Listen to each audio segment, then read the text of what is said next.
യുഎഇയിലെ മുൻ റേഡിയോ അവതാരകനും പിന്നീട് നാട്ടിലെത്തി സിനിമാ സീരിയൽ രംഗത്ത് ഡബ്ബിംഗ് ആർട്ടിസ്റ്റായി പ്രവർത്തിച്ചു വരികയുമായിരുന്ന ശശികുമാർ രത്നഗിരിയുടെ വേർപാടിൽ ഞെട്ടിയിരിക്കുകയാണ് മലയാള സിനിമ സീരിയൽ ലോകം ഇപ്പോൾ. 48 വയസ്സ് മാത്രം പ്രായമുണ്ടായിരുന്ന ശശികുമാർ തിരുവനന്തപുരം വെഞ്ഞാറമൂട് സ്വദേശിയാണ്. നടൻ സുരാജ് വെഞ്ഞാറമൂടിന്റെ അടുത്ത കൂട്ടുകാരനും. കുട്ടിക്കാലം മുതൽക്കേ ഒരുമിച്ച് വളർന്ന കൂട്ടുകാരന്റെ അപ്രതീക്ഷിത വേർപാടിൽ തകർന്നിരിക്കുകയാണ് സുരാജ് ഇപ്പോൾ.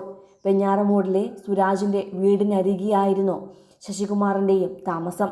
അവനവഞ്ചേരി ശാന്തിനഗറിൽ കുന്നുവിള വീട്ടിലായിരുന്നു ശശികുമാർ താമസിച്ചിരുന്നത്. റാസൽ ഖൈമയിൽ നിന്ന് സംപ്രേഷണം ചെയ്തിരുന്ന റേഡിയോ ഏഷ്യയിൽ 2 പതിറ്റാണ്ടോളമാണ് ശശികുമാർ ജോലി ചെയ്തത്. പിന്നീട് പ്രവാസി ജീവിതം ഉപേക്ഷിച്ച് നാട്ടിലേക്ക് മടങ്ങിയെത്തി സിനിമാ സീരിയൽ രംഗത്ത് ഡബ്ബിംഗ് ആർട്ടിസ്റ്റായി പ്രവർത്തിച്ചു വരികയായിരുന്നു.